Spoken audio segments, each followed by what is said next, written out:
Meus amores, estamos aqui para mais um episódio do nosso Coaching Cast.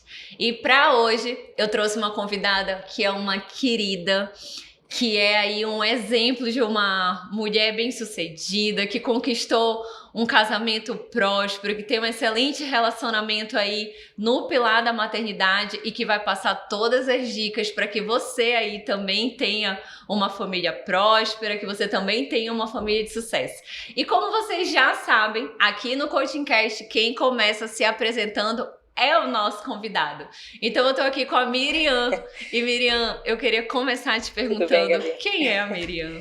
Gabi, a Miriam é uma mulher que é sedenta por autoconhecimento, por entender do que se trata essa vida aqui. Então eu estou sempre buscando conhecimento, estou sempre buscando desenvolvimento e essa paixão me levou ao que eu faço hoje, né? Eu hoje em dia treino milhares de mulheres aí. A gente tem o Método Bela, que é um programa de desenvolvimento. Que eu vou te perguntar dele para te falar tudo. Como que surgiu a ideia, em que passo que tá. Pois é, e aí a gente está trabalhando com isso hoje, já tem um tempo. Eu sou aquela pessoa que não consegue ficar guardando para si aquilo tudo que aprendeu. Eu tenho que passar para outras pessoas, então eu sou essa mulher que está buscando se desenvolver, é uma coisa que não tem fim, né, o nosso desenvolvimento. Não tem. E é isso. Que bom. Então agora sim, eu vou falar para mim quem que é a Miriam. A Miriam é um exemplo de mulher, esposa, mãe. Ela tenta sempre ser melhor a cada dia e é fiel ao seu principal valor, família. Ela tem um coração tão generoso que decidiu passar todo o seu conhecimento às mulheres e compartilhar com elas qual é a fórmula secreta para ter um casamento bem-sucedido e um filho bem criado. Maratonar o Instagram dela é como entrar no último período de uma faculdade sobre como ser mulher. Uau! Ela sabe o que faz, sabe qual é o seu propósito e defende com unhas e dentes o seu ponto de vista, concordando com ela ou não. Ela é bem resolvida e não se importa com a opinião dos outros, pois ela vive no dia a dia o resultado do que prega e ela sabe que dá certo. Ela tem facilidade para se comunicar, é super dedicada na profissão e leva a realização dos seus sonhos muito a sério. O autoconhecimento nos apresentou e nos uniu, uma sintonia que veio desde o primeiro contato. E agora estamos aqui para unirmos conhecimentos, experiências e poder passar tudo isso para vocês. Miriam, seja muito bem-vinda ao Coaching Cast. Poxa, depois dessa, hein, eu adorei. Obrigada. Amiga, e eu vou pedir licença para chamar ela aqui de amiga às vezes, ok? Eu acho muito legal falar como que a gente se conheceu. Eu acho que tem que começar daí. A gente se conheceu na formação em coach, eu acho que foi no primeiro módulo, não foi? Foi. E aí, na hora de formar duplas para fazer as dinâmicas, eu fui cair com a Miriam. Gente, conversa vai, conversa vem. Eu descobri que a Miriam é a esposa do Fernando. O Fernando estudou comigo desde o maternalzinho. Tipo assim, a gente tem foto, os dois pirralhos, pequenininhos, entendeu? No maternal, no jardim de infância. A gente estudou junto, acho que até mais ou menos o 8º, 9º ano, por aí.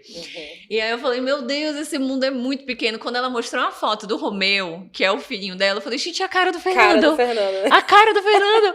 A boquinha, o olhinho, parece que eu vi o Fernando que estudava comigo, assim, lá no maternal. Até as fotos do Fernando, pequenininho, a gente tem algumas lá em casa, né? É muito parecido, cara, é muito parecido. Se eu te mostrar, porque elas têm uma tonalidade antiga. Sim. Mas se elas estivessem ali com toda essa tecnologia de hoje, dava pra falar que era o Romeu. Não, eu acredito, porque eu cresci como o Fernando pequenininho, então eu vi ele com 2 anos, com 3, com 5, com 7, com 8, e cara, é muito Conhece realmente... ele há mais tempo que eu, né? Conheço ele há mais tempo que tu. Olha, muito legal isso. Miriam, então começa contando pra gente um pouco da tua vida, qual que é a tua formação, o que que tu fazia antes de entrar nesse mundo do autoconhecimento, pra gente conhecer melhor. Todo mundo que tem autoconhecimento acaba... Não todo mundo, né? Não vamos generalizar, mas muitas pessoas que têm o autodesenvolvimento, elas acabam não seguindo a formação que elas tiveram ali, porque os nossos pais, eles influenciam muito na nossa vida acadêmica, na nossa vida toda, né? E eu sou um exemplo disso, mais uma para essa estatística. Eu sou formada em Direito, Sou advogada, tenho OAB, atuei alguns anos ali como advogada. Eu tinha o meu escritório, também já atuei na Defensoria Pública, já fui assessora de desembargador da presidência do tribunal daqui do Amazonas. Sim. Era um trabalho legal? Era. Mas não era uma coisa que me movia. Eu ganhava bem? Ganhava. Mas não era sobre aquilo. Todo dia eu chegar ali, ficar no computador de 8 às 2, mais ou menos. Para muita gente pode ser maravilhoso, mas para mim, para o meu perfil comportamental, aquilo até me entristecia um pouco. Porque eu gosto de empreender, eu gosto de estar comunicando, eu gosto de estar falando, eu gosto de estar me expressando. E ali a gente, trabalhando para o setor público, né, a gente até nem pode estar... Fica engessado, né? Isso, a gente nem pode estar se expressando muito até... Porque a gente está representando no nosso dia a dia um tribunal, um setor ali do governo. Sim. E aquilo me podava muito, aquilo era muito ruim. E eu lembro que eu ficava, a gente está num podcast hoje, né, aqui, e eu ficava trabalhando ali ouvindo o PrimoCast. E pensando, cara, um dia eu vou empreender. Um dia eu vou empreender. Até que um dia eu tomei coragem para isso. E aí foi quando eu decidi abrir uma loja online de comida fit, que não tem nada a ver comigo, comida fit. Pô, eu não sou uma pessoa fit. Já tu né, Gabi? Eu não sou nem um pouco fit. Mas vou falar, parêntese, a minha essência é não ser fit, tá? Eu aprendi a ser fit na marra, eu aprendi a ser fit porque eu descobri aí todas as minhas intolerâncias, mas assim... Sério? Eu não sabia que tu tinha intolerância. Assim. Nossa, eu sempre fui uma falsa magra. Sempre. As pessoas me viam e achavam que eu sempre fui magra a vida inteira. Mas sabe aquela magra que tem um percentual de gordura altíssimo, que não tem músculo, que não é rígida nem nada? E aí, quando foi em janeiro do ano passado, a minha genética, tá? Embora algumas pessoas digam, tu é magra de ruim. Não sou magra de ruim, não. A minha genética, ela é muito ruim. Os meus pais, os dois são bariátricos. Então, assim, eu tenho um pé... pra engordar, entendeu? E aí, o que aconteceu? Em janeiro do ano passado, janeiro de 2022, eu tomei vergonha na cara. E eu falei, cara, chega. Eu já passei dos 30, eu preciso me ajeitar, entendeu? Eu preciso cuidar da minha saúde, não mais só estética. E aí foi quando eu contratei um personal e uma nutricionista. E aí, quando eu contratei essa nutricionista, de cara eu já fui falando pra ela, olha, Tati, eu nunca fiz exame, mas assim, eu tenho certeza que eu não me dou bem com lactose. Já fiz alguns testes e tal, assim, no dia a dia. Eu tinha vários sintomas. E aí ela pegou e falou, não, tudo bem, vamos montar então uma dieta sem a lactose. E montou. Só que, cara, eu fiquei 1 mês seguindo essa dieta sem lactose e os sintomas nenhum melhorava. E aí ela falou, Gabi, a gente vai ter que investigar, tem mais alguma coisa aí que tá te fazendo mal, com certeza. Glúten. Meu amor, tu olhava o resultado do exame, eu ria de desespero.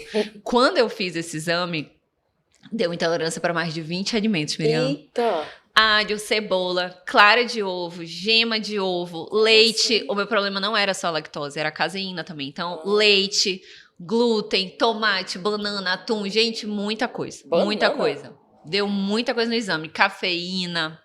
E aí, o que ela explicou? Ela disse, provavelmente, tu não vais ter a vida inteira todas essas intolerâncias. Isso é porque teu corpo deve estar extremamente inflamado. E aí, quando tu fizeste o exame, ele saiu acusando tudo que podia. Então, o que a gente vai fazer? Durante 1 ano, eu meio que fiquei mapeando quais eram as minhas piores intolerâncias. Então, assim, eu ficava sem tudo, aí eu testava o ovo. Aí eu ficava sem tudo, aí eu testava o glúten. E aí, depois de 1 ano, eu cheguei à conclusão de que, assim, o que mais me faz mal mesmo é o ovo, o leite e o glúten. Então, essas 3 coisas são coisas, assim, que eu tento, ao máximo, evitar no meu dia a dia. Agora, olha o que para mim é o mais desafiador. Eu poderia viver a minha vida inteira de 3 coisas. Pão com manteiga, bolo e café com leite. São as coisas que eu mais... Não pode. Exatamente. Então, o meu desafio é porque, assim, cara, quando eu tô num período muito atribulada, emocionalmente desestabilizada, eu como bolo, eu vou num pão, entendeu? E aí, se eu ficar fazendo isso por vários dias, começa a papocar tudo aqui. E aí, depois eu tenho que voltar para equilíbrio. Mas isso do glúten, da lactose, todo mundo tem um nível... pelo menos mínimo ali de alergia. O nosso corpo humano, ele não foi feito para digerir o leite animal, né? Sim. Ele foi feito para digerir o leite materno e não o leite animal. Fora que esse leite hoje em dia que a gente compra no supermercado, É cheio de coisa nem lá é dentro. leite mais, né? Uma É coisa cheio de branca. aditivo, é cheio de conservante, é cheio de tanta coisa que passa longe, né, do leite de verdade. E aí é uma batalha pra mim essa questão aí das tolerâncias, mas a gente vai vivendo, né? A gente vai dando jeito, vai se adaptando. Eu acho que o maior desafio é em viagem, porque, cara, em viagem é muito difícil. Em viagem a gente quer aproveitar, né? Comer as coisas do local, assim. E assim, já aconteceu muito esse ano, por exemplo, do casamento. Eu viajei muito, eu tô viajando mês sim, mês não, praticamente, pra resolver as coisas do casamento. Então, assim, eu não tô com vontade de sair do foco. Quando eu viajo, eu não quero sair do foco. Mas é difícil, porque, olha só, vamos começar do básico. Café da manhã de hotel. Eu não posso pão, eu não posso ovo. Aí o que eu faço? Eu tenho que viajar levando o meu pão. Eu viajo levando um monte de lata de sardinhas ou um monte de lata de atum. Cara, mas atum, tu não tinha alergia do atum? Só que o atum é um dos que era nível 1. E aí, depois de um tempo, ele não me fez mais mal. Entendeu? Não, pô, eu tive que comer atum. Paciência. Eu, há 1 ano e 9 meses que como atum praticamente todos os dias no café da manhã. Porque senão eu tenho que comer carne ou frango, eu não posso ovo. Aí eu digo, não, gente, carne ou frango no café da manhã não desce, não. Pô, graças a Deus, porque todo dia o meu café da manhã é a mesma coisa. É pão e ovo. Todo dia. Então, E eu não posso nem misturar nada com atum. Porque o que tu mistura com atum? Creme de leite, requeijão. Tipo pra fazer um patê, assim. Nada eu posso. Então é atum puro. Eu aprendi nesses quase 2 anos a comer o que eu tenho que comer. Ponto. Entendeu? Então, assim, eu não fico mais procurando prazer em todas as minhas refeições do dia. Sabe? Tipo, no café da manhã eu vou comer o que eu mais amo. Isso é uma no maturidade, almoço eu vou comer né? o que... Isso desenvolveu com certeza uma maturidade. Com certeza. E para várias outras coisas. Inclusive, a disciplina foi para academia também. As pessoas me veem malhando aí todos os dias e fazendo contagem de treino e devem achar que eu amo malhar. Gente, eu odeio malhar. Só para deixar bem registrado aqui, eu não suporto malhar. Eu vou pela disciplina, eu vou porque tem que ir, eu vou pelos benefícios, mas assim, eu não fui aquela pessoa que desenvolveu amor pela musculação. Mas sabia que uma coisa que eu já reparei é quando a pessoa ela tem um foco na academia ou um foco na dieta, falando dessas duas coisas específicas, isso traz uma maturidade para a pessoa, porque é muito difícil você dizer não para um docinho ali. É muito difícil. É uma coisa simples, mas é uma coisa que te dá prazer imediato. Então, se você tem esse autocontrole de dizer não para aquele doce, tipo assim, a semana toda, não é uma vez ali, a semana toda, e não, eu só como no fim de semana uma vez. Você tá exercendo uma maturidade, você tá desenvolvendo uma maturidade ali.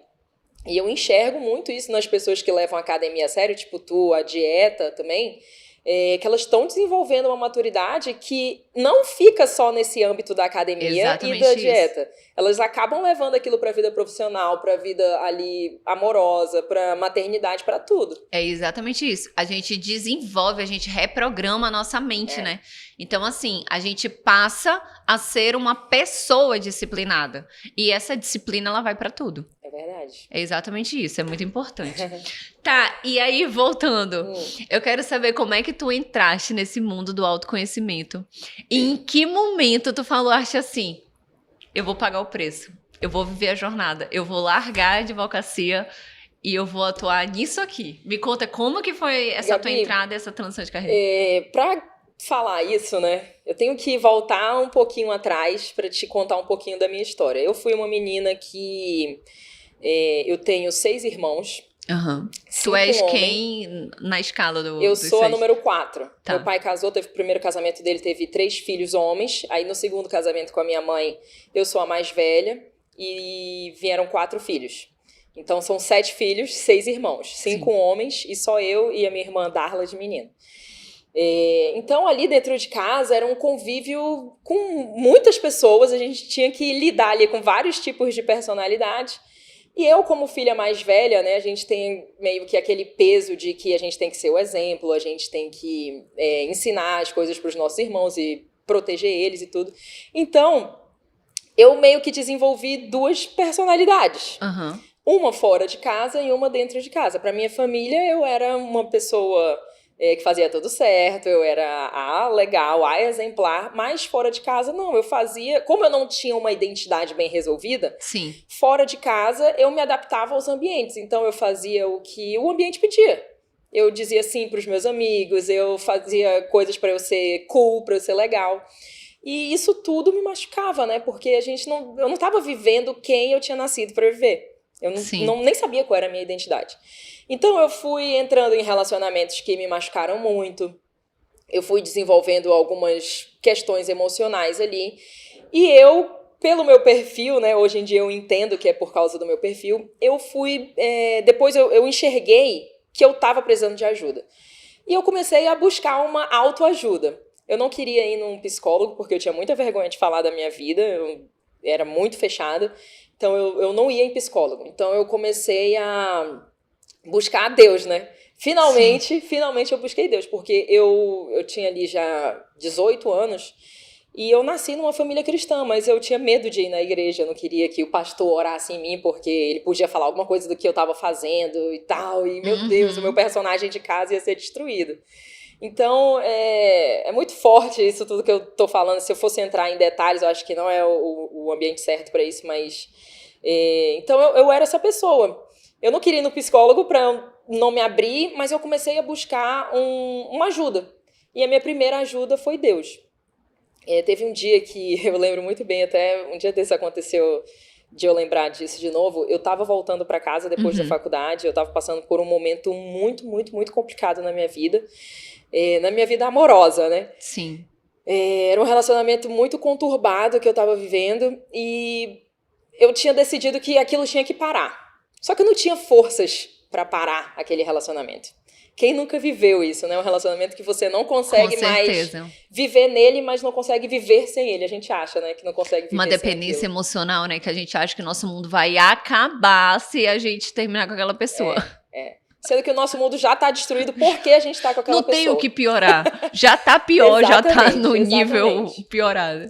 E aí, eu tava no carro voltando da faculdade, era de tarde ali, mais ou menos, à tarde, e eu tava passando na rua, pertinho ali da minha casa, indo pra casa, e do nada começou a tocar um louvor no meu carro. No meu carro jamais tocaria um louvor. Sim. Jamais tocaria um louvor, porque eu não era essa pessoa que tinha uma conexão com Deus. Eu era o oposto disso. Aí começou a tocar uma música diferente no meu carro. Que música é essa? Quem colocou essa música no meu iPod naquela época? O meu irmão tinha colocado no computador um CD do Hillsong, uma Sim. banda cristã aí, internacional. Ele tinha colocado ali para passar pro iPod dele. Ele tinha ficado no meu iTunes e tinha Uhum. passado pro meu iPod. Aí do nada começou a tocar aquele louvor. E eu, gente, que música é essa? Só que tudo que tava falando naquela música Era o que tu era precisava ouvir. exatamente o que eu precisava ouvir. Porque eu tava me sentindo tão suja, tão... Parece que era Deus te ligando e te falando, Sim, né? era Deus falando comigo ali. Eu tava me sentindo suja, eu tava me sentindo insignificante, errada. Sabe, o peso das coisas erradas que a gente faz, uma hora ele cai sobre a gente. Cara. E se você não tiver uma luz no fim do túnel, isso realmente pode se tornar uma depressão, isso realmente pode se tornar algo bem, assim, pesado e ruim. Mas eu tinha aquela luz ali, porque eu não ouvia o conselho dos meus pais. Mas no dia que eu precisei, eu lembrei desses conselhos deles. E Sim. aí eu ouvi toda aquela música, fui pra casa, me ajoelhei e decidi que a partir dali eu ia buscar a Deus. E ali começou um pouco do meu desenvolvimento. Eu comecei a ler a Bíblia, comecei a ver as poucas coisas que tinha no YouTube sobre inteligência emocional, pregações, tudo, e aquilo foi me guiando. Só que quando eu casei, eu vivi uma outra Aproveita, realidade. eu ia perguntar isso depois, mas já fala que é pra Ah, fazer a cronologia certinha. Como que tu conheceu o Fernando? Como que foi a fase do namoro? Como que vocês casaram? cara, Porque tu tá com o Fernando praticamente desde que vocês nasceram, né? Porque assim, é muito tempo. não, a gente tem 7 anos de casado, a gente vai fazer 8 anos esse ano. Uhum. 2 anos de namoro, mas assim, antes de eu ter o meu encontro com Deus, né, eu era outra pessoa. E eu namorei com o Fernando sendo outra pessoa. Sim. E o Fernando sempre foi um cara muito legal, muito bom, mas eu nem sempre Muito fui. tranquilo, né? Ele sempre foi muito Meu Deus, eu calmo, muito nunca vi uma calminho. pessoa tão É. assim, insuportável às vezes. Porque eu sou tão assim, né? E ele é todo calmo. Mas eu namorei com o Fernando antes de eu ter essa mudança. E não foi um namoro legal, foi um namoro, assim, bem conturbado. E a gente terminou, eu voltei com uma outra pessoa que eu tinha esse relacionamento, aconteceu isso tudo, foi um período bem ruim. E depois que eu me transformei numa outra mulher, a gente voltou a namorar, deu tudo certo, foi um namoro tranquilo e a gente casou. E a gente casou em 2015. Que bom, precisava passar por isso, né? Precisava. A gente precisava se preparar para, de fato, entrar num relacionamento saudável, sim, com as suas feridas curadas, já com uma outra mentalidade, com a certeza do que a gente quer. Né? E eu digo assim, que se eu não tivesse namorado com o Fernando antes, eu jamais teria casado com ele depois, porque eu provei o que era o Fernando, né? Assim, ele era um cara legal e tudo. Só que quando eu tava legal, o Fernando tava aquele cara de festa, aquele cara que viaja pra ir pra rave, DJ, não sei o quê. E jamais uma menina da igreja iria namorar com um cara desse jeito. Só que eu sabia quem era o Fernando de verdade. Sim. Entendeu? Então, Deus, a gente entende a nossa vida quando a gente olha pra trás. Que a gente começa a juntar os pedacinhos ali do quebra-cabeça. Voltando aqui, eu tava falando do meu desenvolvimento, né? E aí, Gabi, quando eu casei, eu experimentei outra coisa. Como que é dividir uma casa, dividir a vida com uma pessoa. E eu não estava preparada para aquilo. Acho que ninguém está preparado realmente para o casamento. E aí eu pensei, cara, de novo eu preciso buscar mais autoconhecimento. Porque dentro do meu relacionamento, e fica até uma dica para vocês, a gente começa a repetir os mesmos erros que a gente presenciou a nossa vida inteira lá dentro da nossa casa. A gente repete o padrão comportamental dos pais. A gente repete esse padrão ali, porque aquilo é a nossa cultura, né? Aquele modo de agir é o que a gente aprendeu a nossa vida inteira. Então é muito difícil você casar, você é outra pessoa. Não, você vai repetir algumas coisas, você vai se olhar fazendo as mesmas coisas dos teus pais ali. E aí foi o que aconteceu comigo, e eu não queria repetir os mesmos erros, porque eu sempre fui uma pessoa muito observadora, que já tinha um pouquinho de autoconhecimento ali. E aí eu fui fazer sessões de coaching, eu fui melhorar a minha inteligência emocional, porque eu era uma pessoa muito explosiva, eu cobrava muito do meu marido, eu tinha uma energia masculina altíssima. Tu começaste por livros, por vídeos, por cursos, tu já foste direto procurar um coach? Eu fui direto. Fala, porque isso é legal, porque às vezes as pessoas querem e não sabem por onde eu começo. Isso.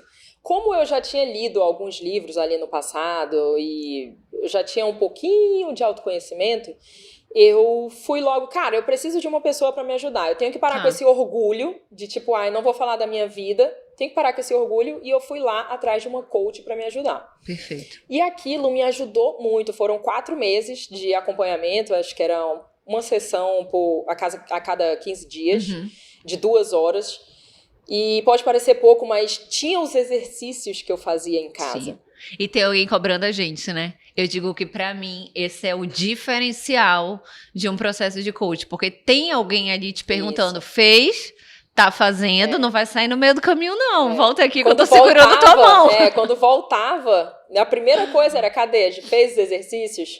E eu realmente fazia tudo. Se tinha filme pra ver, se tinha livro pra ler, se tinha coisa pra fazer com o marido, porque a minha questão ali era com o Fernando.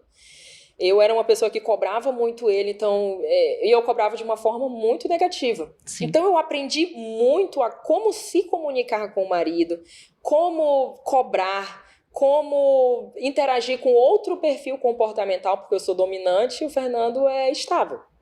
Sim. Então, é uma explosão com uma pessoa que, tipo, vai ficar parada ali. Ele não vai... Tem que saber como falar.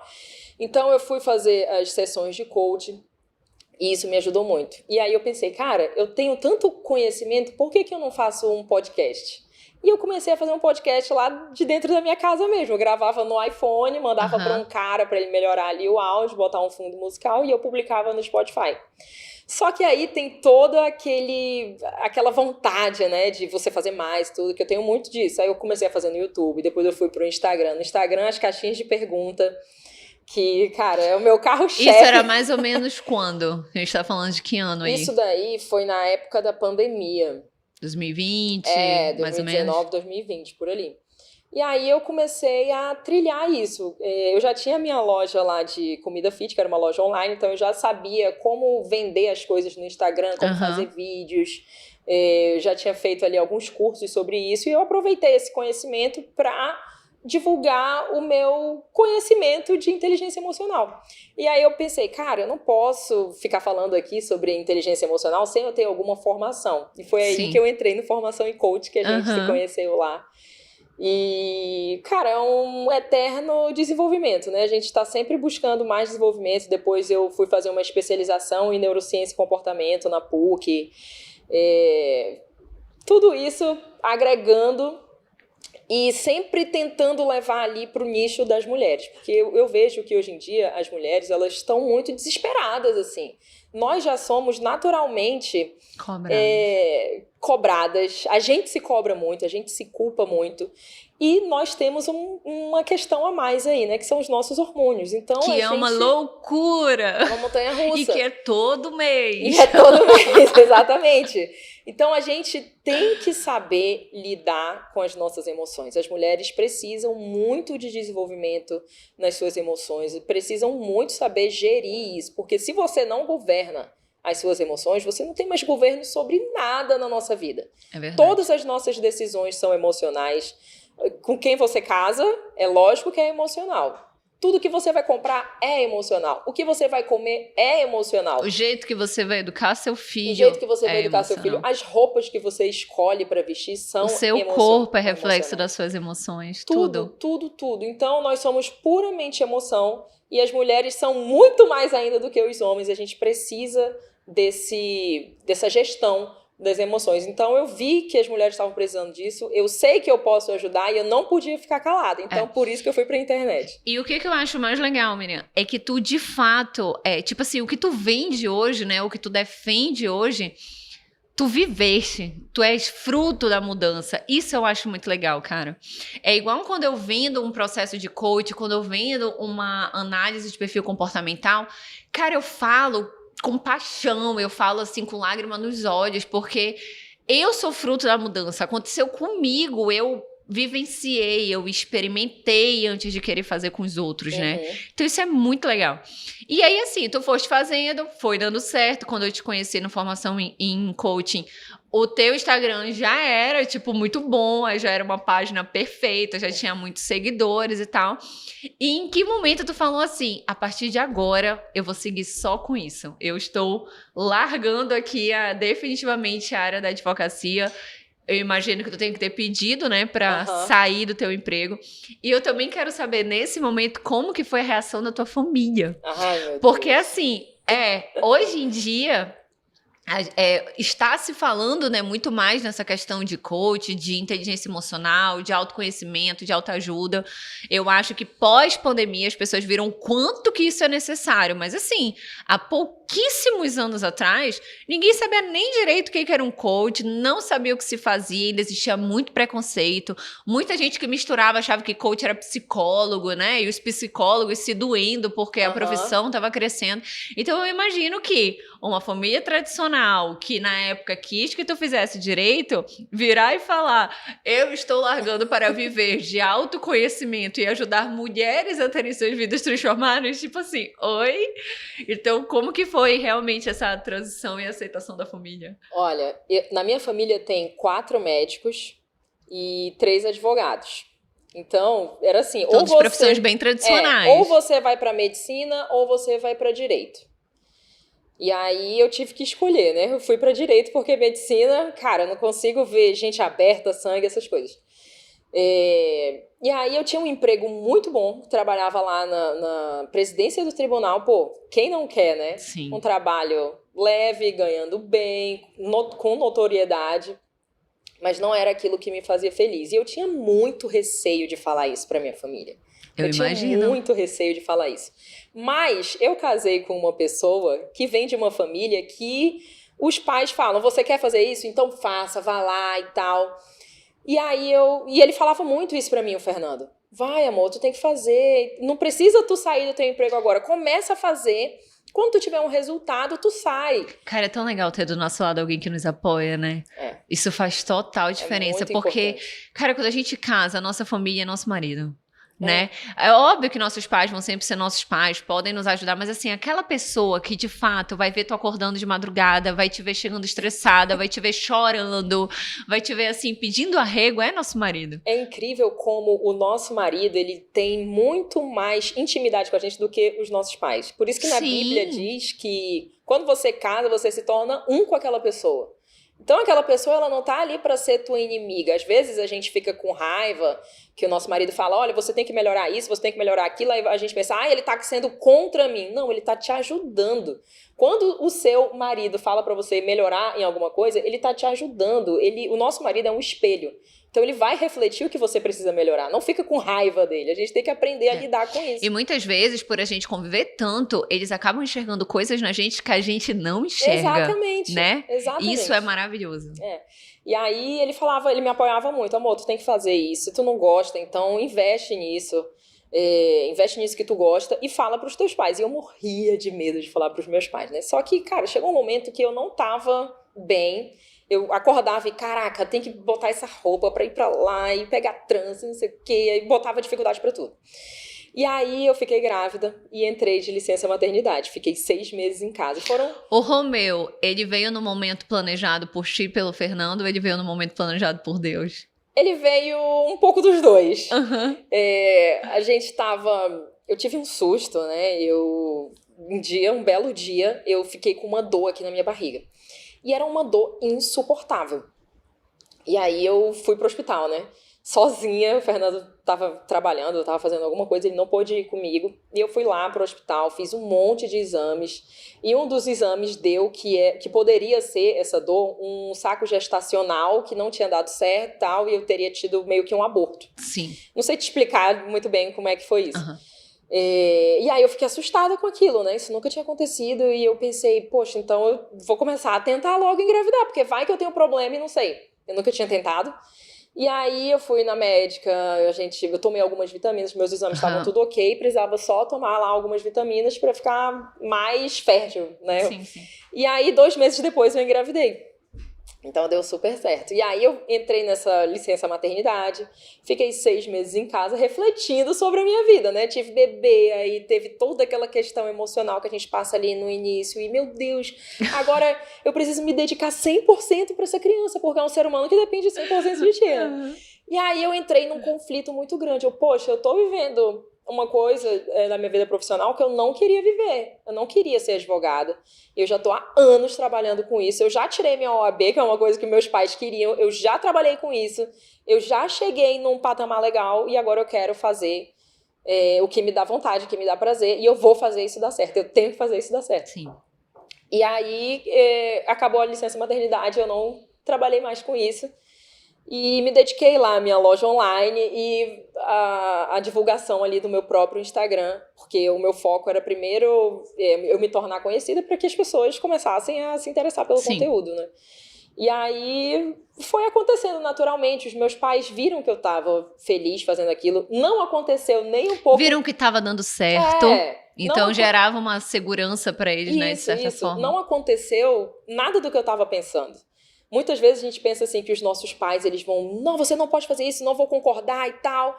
Mas os nossos pais, eles querem ver a gente felizes. Sim. Então, eles não me podaram disso. Se desse errado, eu poderia advogar ainda, né? Sim. Então, eles foram deixando e foram vendo o resultado que estava dando, né? Então, deu certo. Hoje em dia, eles são os primeiros a curtirem, os primeiros a divulgarem. Uhum. Cara, é engraçado que meu pai... ele falou pra mim que eu sou um cartão de visita pra ele. Ele fala com as pessoas, olha aqui, essa aqui é minha filha. Orgulhoso, né? Olha a minha filha aqui, ó, segue ela lá. É engraçado. Muito legal. Miriam, tu sabe o que eu quero que tu fales sobre a questão de trabalhar em home office? Né? Eu sei que tu já teve um estúdio, depois tu optaste por voltar para estar mais presente aí perto do Romeu e etc. Nessa pandemia, muita gente foi para esse formato home office e muita gente não se adaptou. né? Muita gente gosta do lado de você estar em casa, muito mais liberdade. Às vezes você não precisa se arrumar toda, porque você não trabalha com a câmera e tal.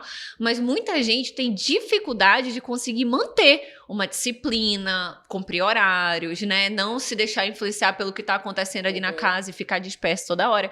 E eu vejo que mesmo tu trabalhando em casa, tu tendo criado lá o teu espaço, teu estúdio dentro de casa, tu és muito, tipo assim, você segue realmente como se fosse um trabalho qualquer, que tu precisa bater ponto, que tu tem horário pra ficar com o filho, mas que tu tem horário pra gravar tuas coisas, cria a tua agenda, teu cronograma e segue. Fala um pouco sobre isso, até pra dar dica pra quem aí tá com essa dificuldade de conseguir ter sucesso no home office, né? Ó, o segredo do home office é você ter uma rotina e você levar a sério aquilo. Dentro de casa, ainda mais quem tem filho, precisa estabelecer horários ali, precisa realmente entrar lá no local que ele trabalha, no escritório, no home office ou no quarto, trancar a porta. E eu vou te interromper rapidinho para fazer um acréscimo do meu lado arquiteto e design de exteriores, que vocês não esqueçam não que eu sou, para falar o seguinte. Gente, o nosso ambiente de trabalho, seja ele em qualquer lugar do mundo, ele influencia 100% na nossa produtividade. Então, assim, mesmo que você trabalhe em casa, se você puder ter um espaço, um cômodo da casa, que você vai poder adaptar para o seu trabalho, que foi o caso da Miriam, faça ele do seu jeito. Bote lá coisas que lhe façam se sentir bem, a decoração desse espaço tem que ter o seu estilo. Se você vai trabalhar com filmagem, se você vai trabalhar com reuniões online, se preocupe com a imagem que vai aparecer aqui por trás, né, dessas gravações todas. A iluminação faz diferença, a acústica faz diferença. Não joga, tipo assim, eu tenho uma mesa aqui, joga lá, aí não tem lugar para os papéis ficarem organizados, as canetas, um monte de caneta tudo mordida, com a tampa quebrada, a cadeira não é uma cadeira confortável, é a cadeira de plástico que você pegou o celular lá da varanda e botou lá. Prepare esse espaço, para que você tenha vontade de ficar horas e horas lá dentro. E se você não tem como estruturar um cômodo inteiro para você, sei lá, você tem uma bancada no seu quarto e você vai trabalhar lá, arrume essa bancada, entendeu? Não deixe ela bagunçada, aquela bancada vai ser o seu espaço de trabalho. Quando você sentar lá, você precisa se tornar uma pessoa criativa, uma pessoa produtiva, você tem que esquecer do mundo. Então, assim, mais uma vez, arrume essa bancada, organize, já deixe à mão tudo que você vai precisar. Então, se você usa régua, durex, papel, caneta, sei lá, já deixa tudo bonitinho, cadeira confortável, cuide do seu espaço. Isso também ajuda muito na produtividade para quem trabalha em home office. É verdade. O ambiente, ele influencia muito nas suas emoções. Sim. Já viu aqueles programas de gente acumuladora? Já viu? Meu pai amado, me dá um negócio aqui só de ver uma cena daquela. Pois é, já viu? A casa delas é toda desorganizada, essas pessoas estão em depressão, porque os ambientes influenciam diretamente 100%. na sua emoção. Então, se você tem um home office bagunçado, que não tem nada a ver com o teu gosto ali de decoração, você não sabe onde as coisas ficam no lugar, aquilo vai te atrapalhar na tua produtividade, vai te atrapalhar na tua vontade de trabalhar mesmo. Então, uma dica que eu dou é: tenha uma rotina e organize o seu espaço de trabalho. Foi exatamente isso que eu fiz. Quando eu comecei lá em casa, eu não tinha um local adequado. Eu tinha uma mesa que ficava de frente para uma parede cinza. Não era um ambiente gostosinho de ficar ali 8 horas trabalhando. Sim. Não, e às vezes até mais do que isso. Então, aos poucos, conforme eu fui melhorando ali financeiramente, eu fui comprando telas melhores para eu trabalhar, até por uma questão mesmo de saúde do nosso olho. Sim. Melhorei a cadeira também, porque se você fica horas numa cadeira que não é propícia para você ficar, aquilo vai te dar problema na tua coluna, enfim, milhares de problemas. Então você tem que investir no seu local de trabalho. Não é porque é dentro de casa que você, vou fazer de qualquer jeito, vou me vestir de qualquer jeito. Eu já ia falar isso. Tu te arruma pra trabalhar em casa? Sim, eu boto salto pra eu trabalhar em casa. Aí eu te admiro, porque eu vou falar. Eu sou a pessoa do home office que trabalha de pijama, tá? Não faz isso, Gabi. Você tá me decepcionando, Gabi. E é por conta disso que eu fiquei tão feliz quando eu abri meu escritório. porque eu não funciono muito em home office, não. Até hoje, às vezes, quando eu tenho uma agenda muito apertada, que eu digo assim, pô, mas se eu for pro escritório, daqui a 1h30 eu tenho que sair pra pegar o Gabriel, pra deixar na aula, pra pegar na aula, eu digo, eu vou render mais se eu não perder tempo no trânsito e já trabalhar logo daqui de casa. Então, de vez em quando, eu ainda me dou o luxo de trabalhar em home office. Mas, ai, gente, eu sei que faz diferença, mas eu sou a pessoa que se eu estiver em casa... eu acordei, eu trabalho todos os dias no escritório da minha casa, todo santo dia. Então eu acordo, arrumo o Romeu, ele vai pra aula com o Fernando, aí eu já vou lá pro quarto, me maqueio, me arrumo e vou lá pro escritório. Mesmo que eu não vá gravar vídeos, porque tem isso, né? Eu gravo vídeos. Mas mesmo que eu não vá gravar nada, eu preciso me arrumar, porque eu me sinto que eu realmente cheguei no meu trabalho. Entendeu? Então eu ponho o salto, eu me maqueio, eu boto a melhor roupa que eu tenho ali e vou viver o meu dia de trabalho como se eu estivesse numa empresa. Sim. E eu tô ali trabalhando. E eu não tenho chefe, né? Eu sou minha própria chefe. Eu digo para as minhas alunas do Bela, a gente tem... Isso é muito bom e, por outro lado, isso é muito ruim, né? Eu tenho uma aula lá no Bela que é sobre rotinas. E eu digo para as minhas alunas que o meu chefe é um caderninho. Eu até mostro lá para elas um caderninho de R$3 que eu tenho, porque ali naquele caderninho tá dizendo tudo que eu tenho que fazer. É isso aí. E eu ensino ali elas a botarem por ordem de prioridade tudo que elas têm que fazer. Então é isso, para você render no home office, você tem que ter uma rotina que você vai levar a sério, você tem que ter um ambiente de trabalho propício para isso, e você tem que, sim, se valorizar a tua imagem, se arrumar para você estar ali em respeito ao teu trabalho. Outra coisa que eu queria abordar aqui é o seguinte, que eu até falei isso na introdução, né?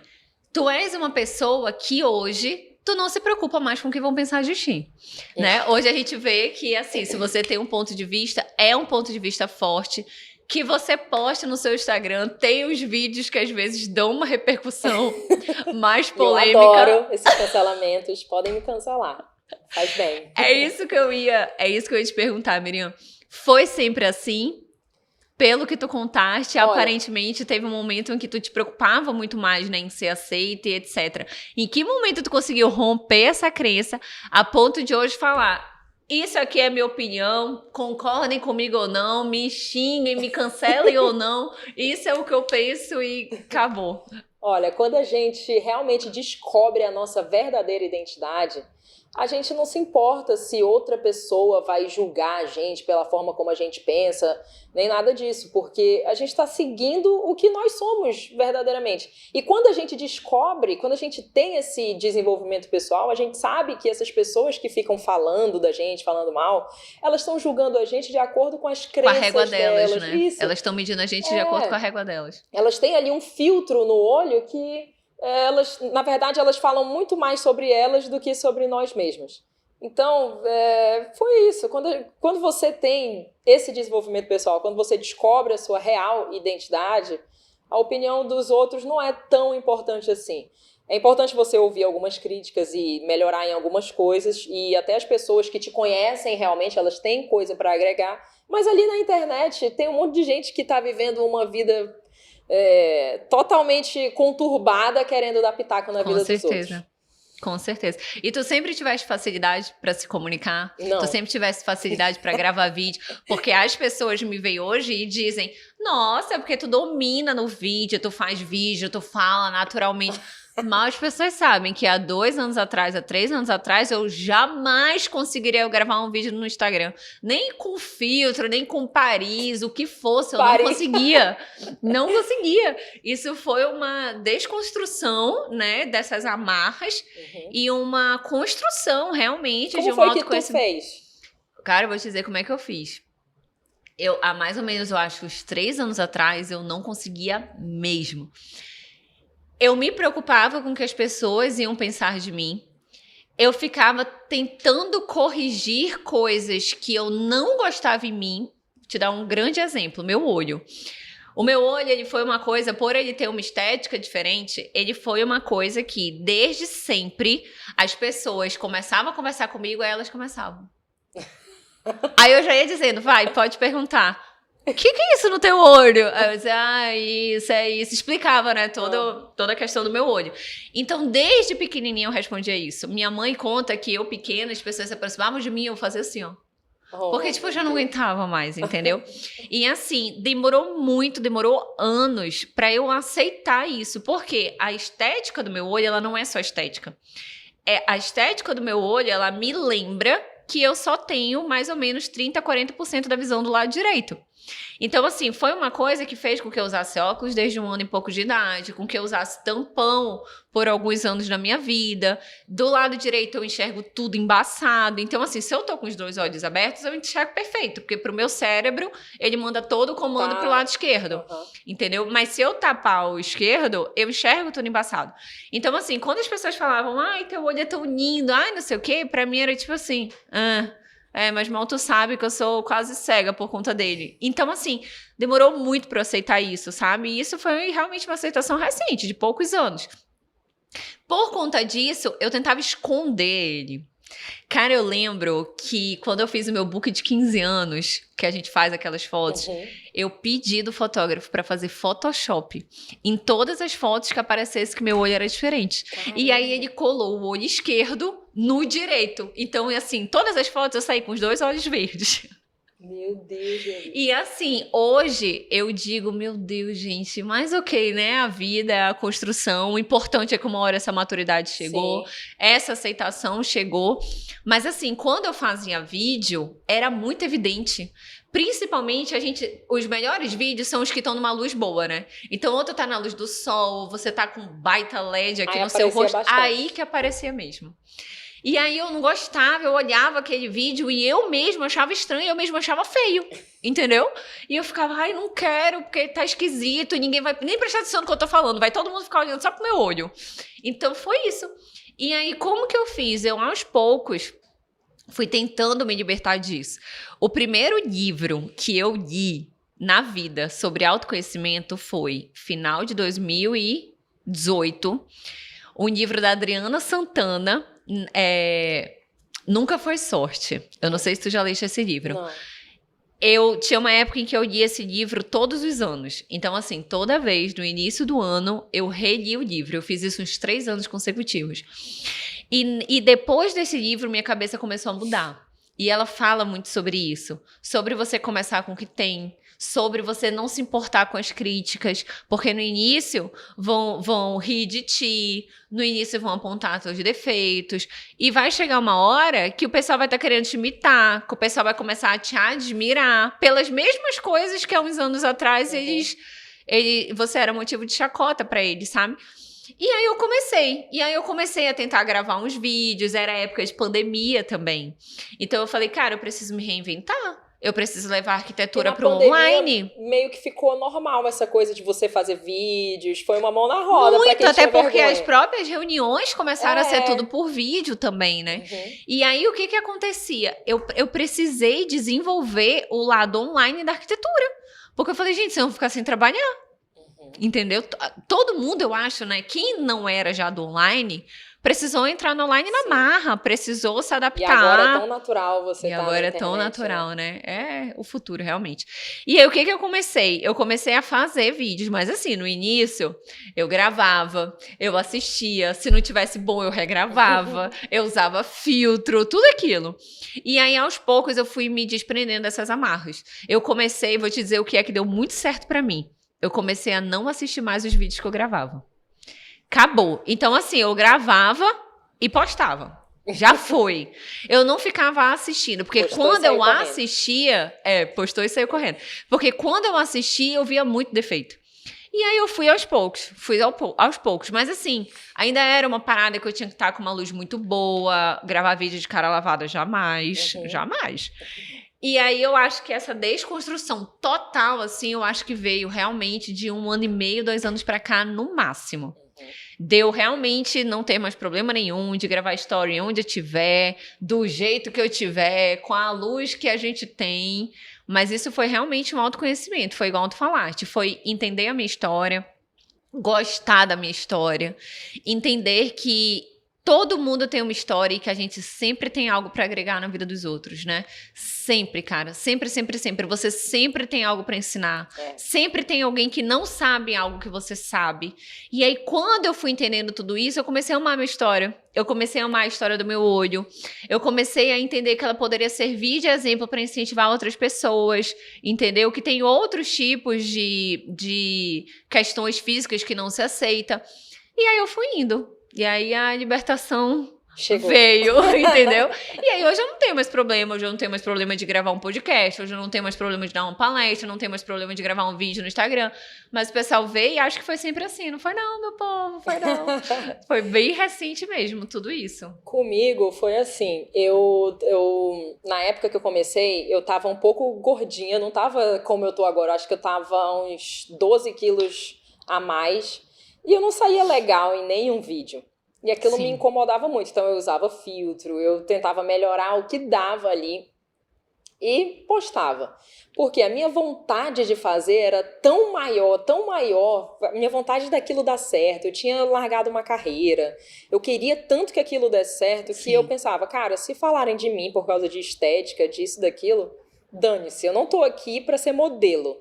Eu tô aqui para levar um conteúdo.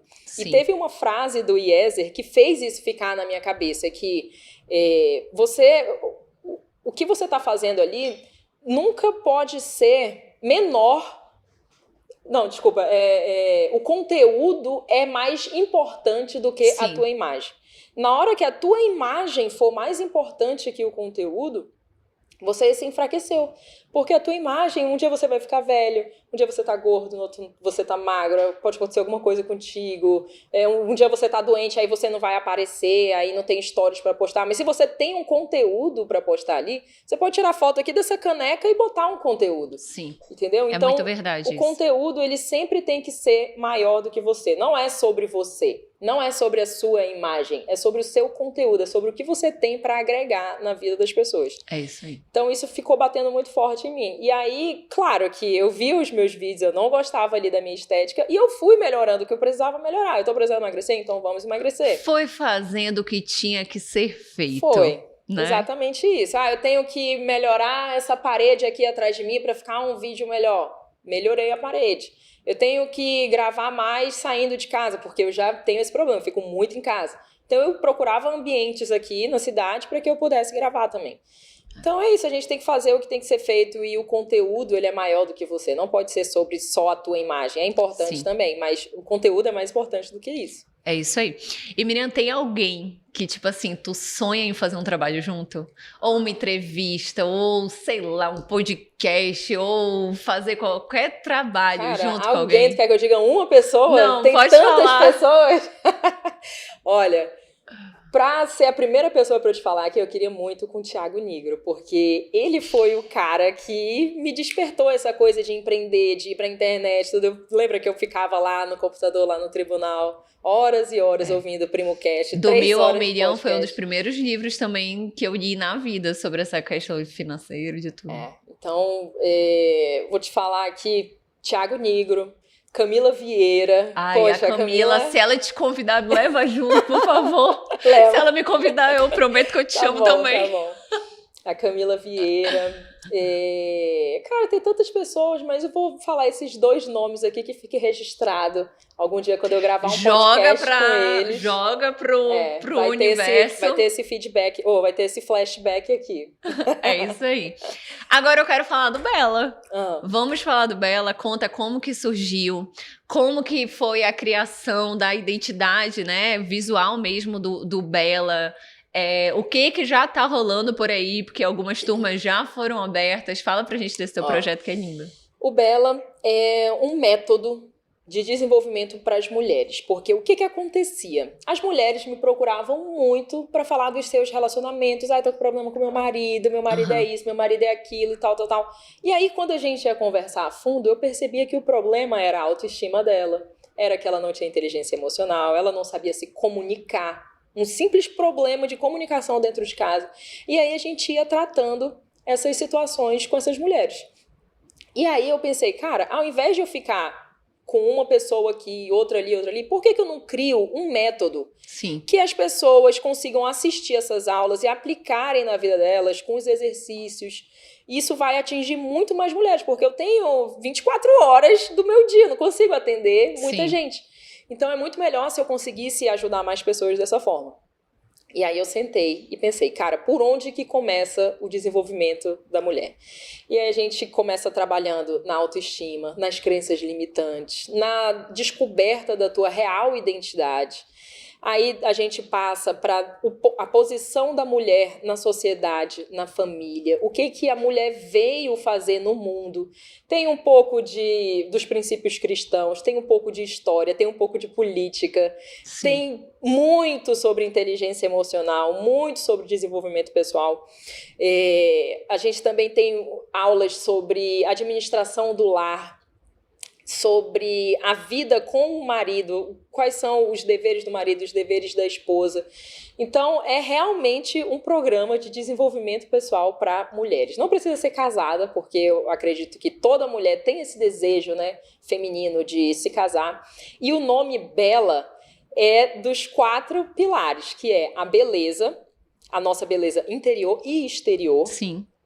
A essência da mulher, o que a mulher veio fazer aqui no mundo. A leveza, que toda mulher feminina precisa ter, uma mulher que não é uma mulher leve, é uma mulher que não está ali com o feminino dela equilibrado, ela está sendo masculina, ela está conturbando todos os seus relacionamentos porque ela está desequilibrada dentro dela mesma. Beleza, essência, leveza e amor. Que aí a gente fala sobre o casamento, sobre o relacionamento ali dentro de casa com a família. Então, são esses 4 pilares. E também a gente faz uma analogia com o filme da Bela e a Fera. Da Bela e a Fera. Inclusive, a rosa vermelha, tenho certeza que veio daí. Ali no filme da Bela e a Fera, a gente vê que a Bela, ela é uma mulher que ela não se vende. Ela não vende os seus valores, ela não se corrompe. A sociedade espera que ela se case com o Gaston, que o Gaston é o cara mais top de todos. Então ela tem que ficar com ele, por que não? Ela só quer saber de ler livros, ela só quer saber de se desenvolver, olha só. E ela é estranha por causa disso. Até que ela fica presa ali com uma fera, que ela, por ela ser ela mesma, essa fera começa a mudar.